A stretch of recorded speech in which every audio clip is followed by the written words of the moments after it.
going to use this foot right here. This is the open-toed foot.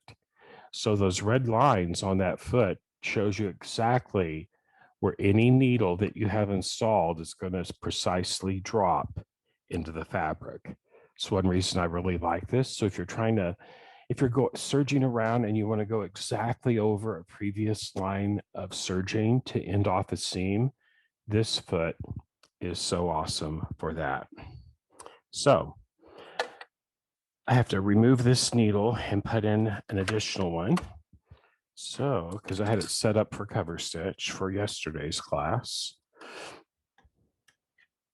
I'm just going to remove that one, and I'm going to put my needles in the O1 and O2 position. Okay.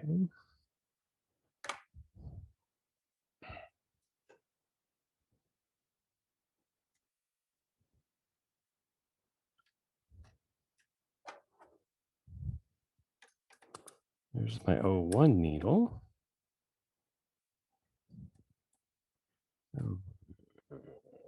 And actually, that's a size 90. I'm going to put in two size 80 needles, simply because I have found sometimes a size 90 makes too big of a hole in some knit fabrics. So that's why I'm going to put an 80 in. I have a couple of them. Where the heck are they? They should be in here. There we go. Oh, those are 90s. Okay.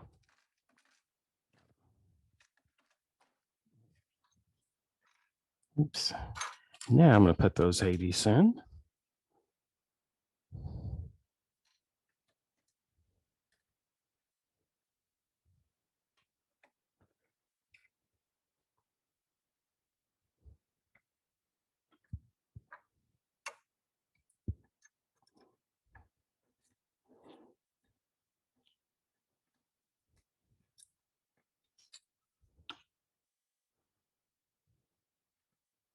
Of course, all our needles always go flat side to the back. There's that flat side. There you are. Okay.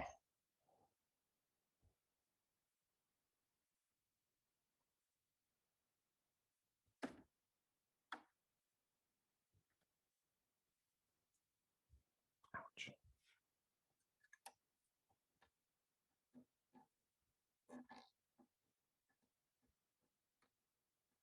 And there we go.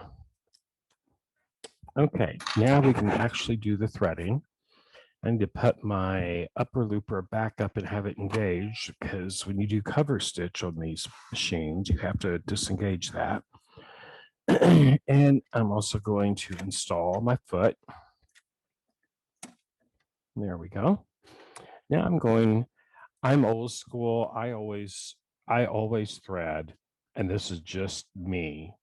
You can thread our Baby Lock Sergers in any order, but I've always been in the habit from going from the right to the left. Of course, this is the lower looper, upper looper, O2 needle, O1 needle. That's just me. That's part of my thing. So, and even though you can thread them both at the same time, I'm just going to do them one at a time. That's just me. I like threading the needles on this serger, on these Baby Lock sergers, because they are so easy to do. And I enjoy threading my serger now. My very first brand new serger I ever purchased was a Baby Lock. I'd used some of the others, those ones where like you hold your breath in dread when you know you're going to have to rethread the loopers because it breaks or you run out of thread and all that fun stuff. So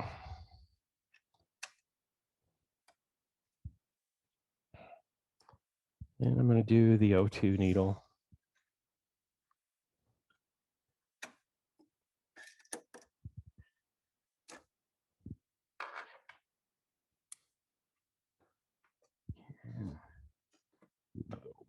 Waste basket over here where it should be.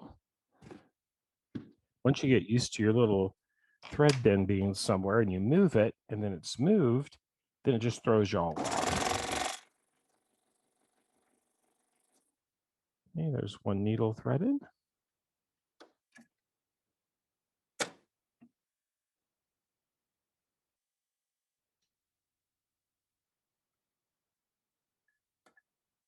Okay, we'll do the one needle next.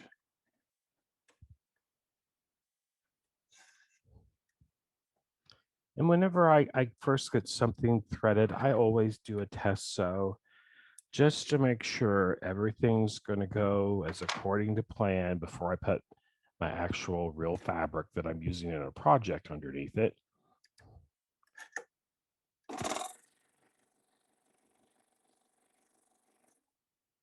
And now that one's threaded as well.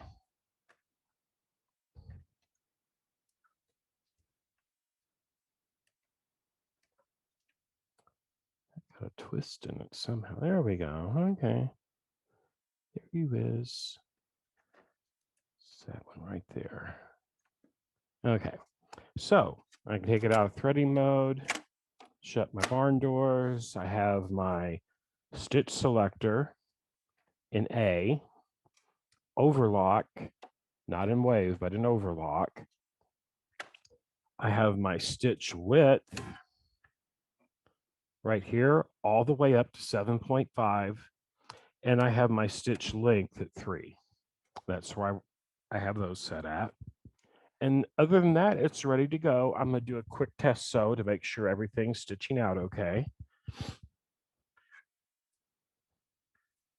I mean, you never know. I'd much rather do this than have my beautiful knit fabric under there and something goes awry and it's not stitching like it should.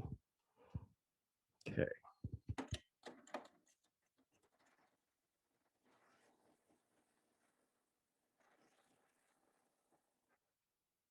And it's forming a perfect stitch.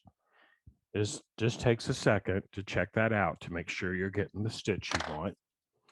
And I'm going to move the camera so you can get a better view of what I'm doing right here. This little bowl here I brought back from the Virgin Islands. It's a turtle, looks like a turtle shell. But I keep like needles and all my wonder clips and stuff like that in it. And it just sits by the machines. In case anybody was wondering what that was. So actually the first thing I'm going to do, we're going to get our big seams out of the way first. So we have 3 big seams. And here's how I personally, you can do it any way you want to, but I can tell you from experience, it goes really fast this way. So here is my waistband I'm holding up right here. Here's the waist opening.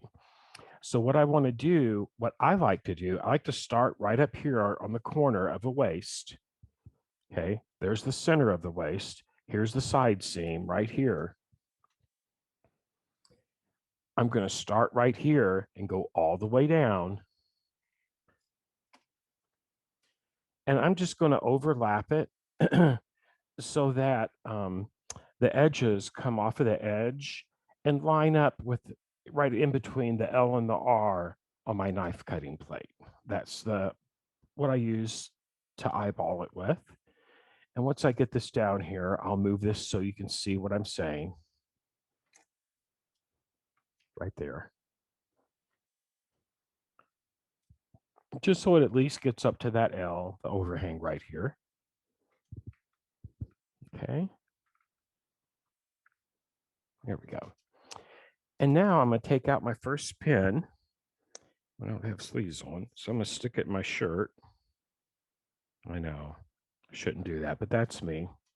Just to get it out of the way, because I'm going to go all the way around my entire edge. Now, what I'm doing here, this is where my next pin is, so I'm going to make sure I just have my edges lined up. I'm going to have my overhang there. And I'm going to start serging. I'm going to go all the way down to the ankle. This is one of those outside seams. And we're just going to go. You can see about how much I'm clipping off there. It's a little more than 1/8 of an inch. That's all I want to clip off.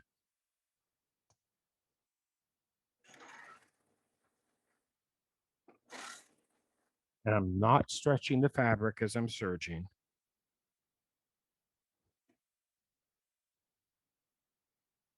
I'm going to line up my next two. There's that pin. Sometimes before you start serging, if you just pull away and stretch it just a hair, not very hard, it's really easy to line the rest of this up. Then just pinch it, hold it to the edge, and go. And I stop when my finger touches the foot.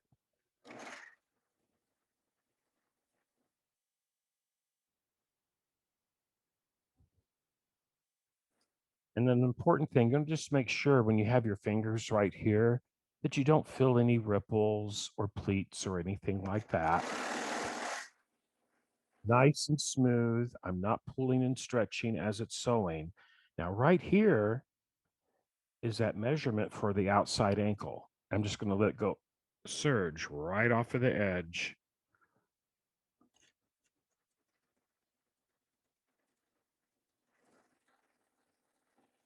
and come out the back. And I'm going to clip that tail a little over an inch away from it. And we'll deal with those tails later. Don't worry about the tails.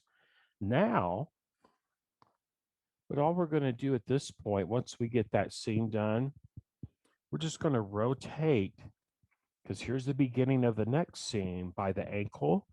We'll just rotate it around and start sewing the inside seam from the inside ankle to crotch to inside ankle. And that's all one seam as well. So if you just turn, see, here's right here is where I just finished serging. You can see that tail right there. Let me put it over my finger right there. And I just rotated it 90 degrees, and there's the opposite end of the inside seam. And now I'm just going to serge all the way from inside ankle to inside ankle, all the way across, using just like we just did that one.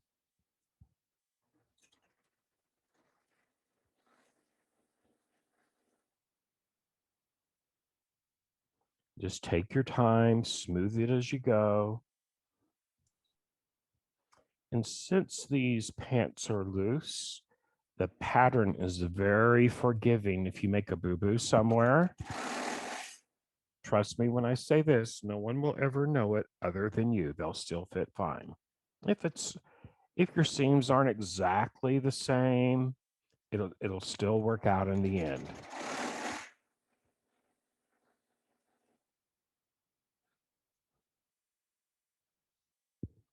Of course, if we were doing tailored garments, you could never get away with anything I just said.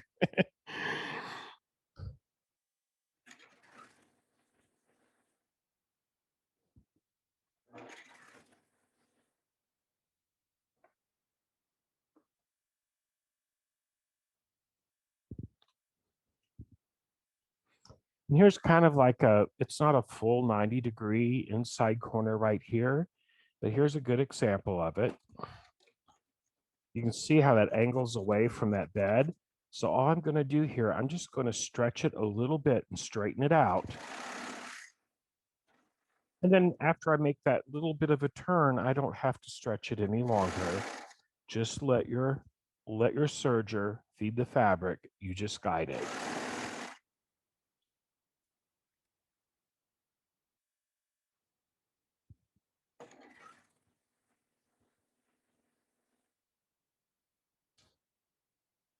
You see right there, when I cut, there was a little bit of a ripple there. So it's got a little point. See if I can show you on camera right there. So all I'm going to do, I'm just going to trim that off with the knife. So that was a little bit of a cutting boo-boo on my part. It's all good. The knife will trim it off and we'll be good to go.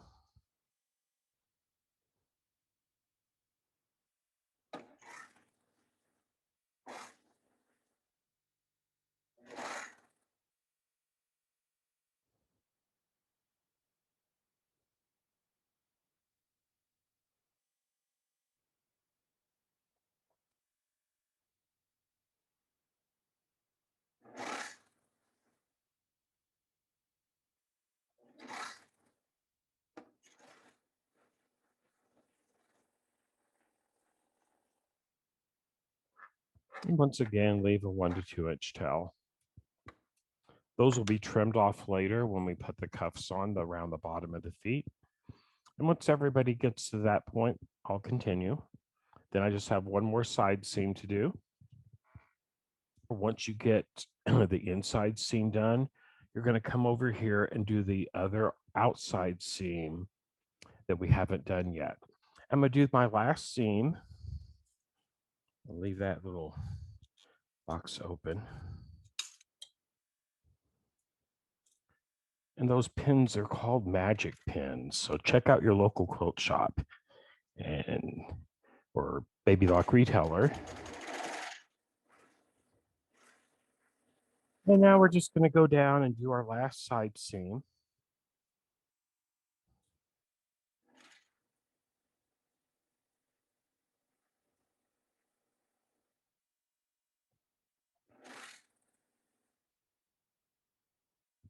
This fabric I actually purchased from a fabric wholesaler in New York City.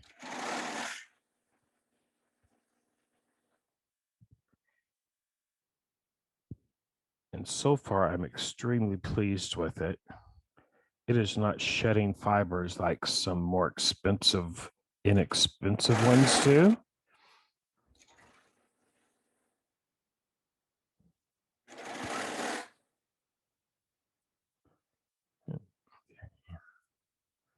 Make sure those two ends line up. Just fold it up a little bit. Oopsie. Oh, well, it's okay. There we go.